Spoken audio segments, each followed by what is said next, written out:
This post is for people in a very specific situation. This isn't like my usual posts. It's not about books or writing or anything like that. Anybody who knows me knows I have crazy health anxiety in general, but especially health anxiety.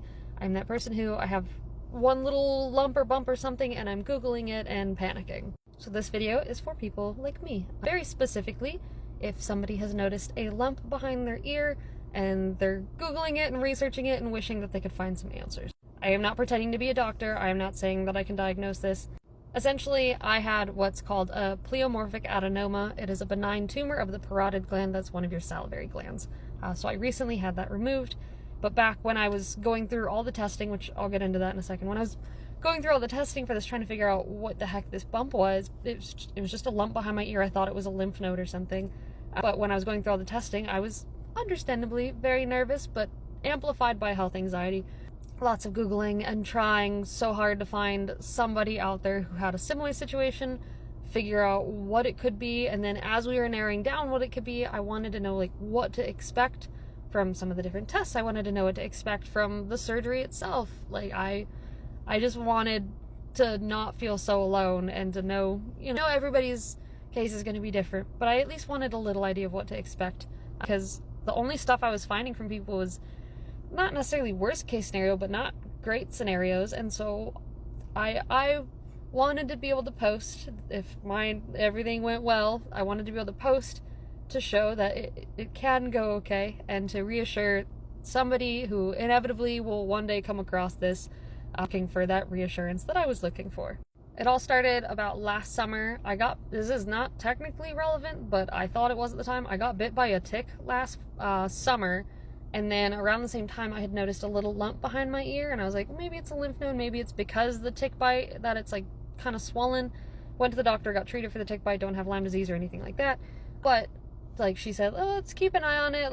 And despite my anxiety, just forgot to monitor it. But also I was traveling at the time too, and I was so preoccupied with like the tick bite and then waiting on results on if I was gonna, technically, I wouldn't have had Lyme disease. They treated me for it proactively, but I still wanted the results of the blood test to see if I'd been exposed to it. My mind was elsewhere. So fast forward to fall, and I started getting sick a bunch, which also not actually relevant to the bump at all. I just had a really crappy year for health. Like I was catching just about every virus around me. I had 6 viruses in 6 months. I was sick pretty much through all of fall and winter. And because of that, I felt the lump. I was reminded, maybe I need to go in for it. But I was like, well, I'm sick a bunch. My lymph nodes are obviously going to be swollen. So I was like, let me wait until I've been well for at least a couple weeks. Then I'll go in if it's still swollen. Finally got over the hump of all the viruses I was catching. And it was still swollen. And so I decided to go in. And my doctor, thankfully, she listens to me, takes me very seriously. I do appreciate her.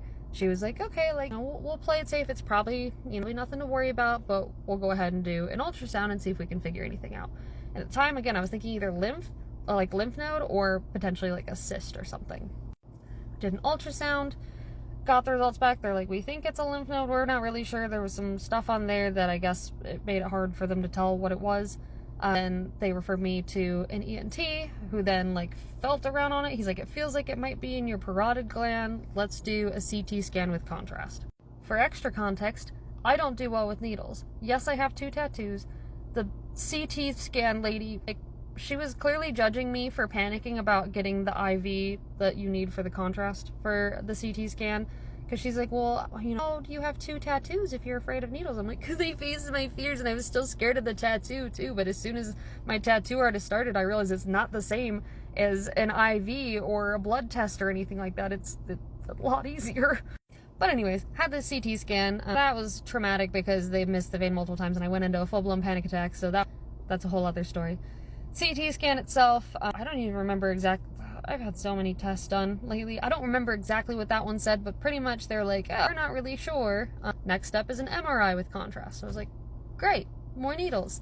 That was a shot, like an injection. It went a lot better. Still not great, but it went a lot better. Had the MRI, and they're like, I can't remember what the word was, like a neoplasm, I think was the word, which is essentially a tumor. They didn't know if it was benign or not. They didn't know what exactly. They just were like, hey, you have essentially a mass, a tumor in your parotid gland, which regardless what it is, they need to remove it. So I don't really understand why we did the next step, but the next step was a biopsy, like a needle biopsy, which wasn't as bad as I expected, but it came back inconclusive, and it was very expensive. So I paid a lot of money to test something, not get results, and then find out regardless what it was, I need to remove it, and they'll biopsy it after they remove it anyways. Fast forward to May 5th, I had surgery scheduled to remove it. I was terrified the whole time, because that surgery, honestly, is one of my big fears. I had to face it, and that did not mean that my fear went away. I still have it, even though everybody was wonderful. The doctors, the nurses, everybody, they were so kind and so patient with me and all of my anxiety, which I'm sure they deal with all the time. It was an outpatient procedure, got to go home that night. They did have, anesthesia. I was out for the whole thing. If you get a little queasy, maybe skip ahead a little bit. I'm not going to go too in depth, but I'll give some details. Basically, to help with any kind of fluid buildup in the surgery site, I had a drain that was like coming out of here. It was like a thin tube and a little bulb that looked like almost like a grenade pinned to my shirt for just extra fluids. I had that. My surgery was on a Monday. I got that removed on a Thursday. So that wasn't too bad. It was really hard to sleep with it because the tube kept like choking me. It's just uncomfortable, but it didn't last long at least. I managed the pain with just extra strength Tylenol and ibuprofen, and even that I didn't need for super long. The weirdest things were my ear, so I actually don't have feeling in most of my ear. I can feel this little bit here, the rest of this, can't feel any of it. Can't feel this. About here is where I can start feeling. Some of that will come back, so he preserved the nerve. Basically, he pulled the nerve off of the tumor, and the nerves will take time to like chill out and heal and all that. So most of the feeling should come back, but it might take weeks or months. It feels weird that it's numb. It doesn't hurt because it's numb. But for the first week after surgery, it felt like my ear was so swollen that it was out to here. Even though it was numb, it felt really big, and that was really uncomfortable. Also, trying to sleep has been really difficult. It's getting a little better, but that was definitely a struggle I wasn't really prepared for. Removed it, and then about a week after surgery, I got the biopsy results back. It's all benign. Everything's benign. You're good. Pleomorphic adenoma, which is the most common type of benign tumor in the parotid gland. My surgeon was able to keep most of my parotid and was in the deep lobe specifically. And I'll show you the scar, but it is a little gross, and skip if you get grossed out easily.